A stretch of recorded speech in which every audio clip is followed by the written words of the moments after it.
पावसाळा सुरुवात झाली नाही, अशा पावसाळ्याच्या सीझनमध्ये ओले बोंबलांचं कालवण खायला खूप छान लागतं. म्हणून मी आज बनवलं आहे आगरी स्टाईलमध्ये बोंबलांचा आंबट.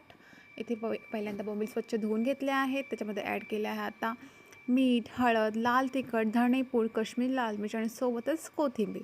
छान मिक्स करून घ्यायचं आहे आणि झाकण देऊन बाजूला ठेवणार आहोत थोड्या वेळासाठी. आता पहिल्यांदा आपण इथे ठेचून घेणार आहोत लसूण. जेवढं जास्त घेता येईल तेवढं जास्त घ्या, कारण की ठेचलेलं लसूण ह्या कालवणामध्ये खूप छान लागतो. आता आपण पातेलं ठेवणार आहोत गॅसवर. त्याच्यामध्ये टाकूया तेल छान गरम झालं का त्याच्यामध्ये टाकला आहे लसूण, चिरलेला टोमॅटो आणि मिरची छान तेलावर परतून घेतला आहे आणि झाकण ठेवून एक वाफ काढली आहे छान अशी. आता ॲड करणार आहोत आपण आपले मसाले लावलेले बोंबील आणि सोबतच थोडंसं पाणी आणि थोडासा कोकम. छान मिक्स करून घ्या मस्त असं.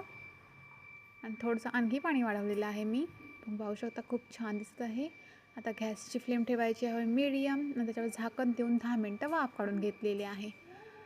छान वास सुटला आहे आमटाचा मस्त असा, पाहू शकता काय छान दिसते. आता वरून टाकायची चिरलेली कोथिंबीर आणि एकदा परतून घेतला आहे. आणखी 2 मिनटं वाफ काढूया आणि रेडी झालं आहे इथं आपलं बोंबलांचं आंबट. गॅसची फ्लेम बंद करून घ्यायची आहे. तुम्ही देखील नक्की ट्राय करा, अशा प्रकारे खूप छान लागतात. भातासोबत खूप छान लागतं. Bye bye.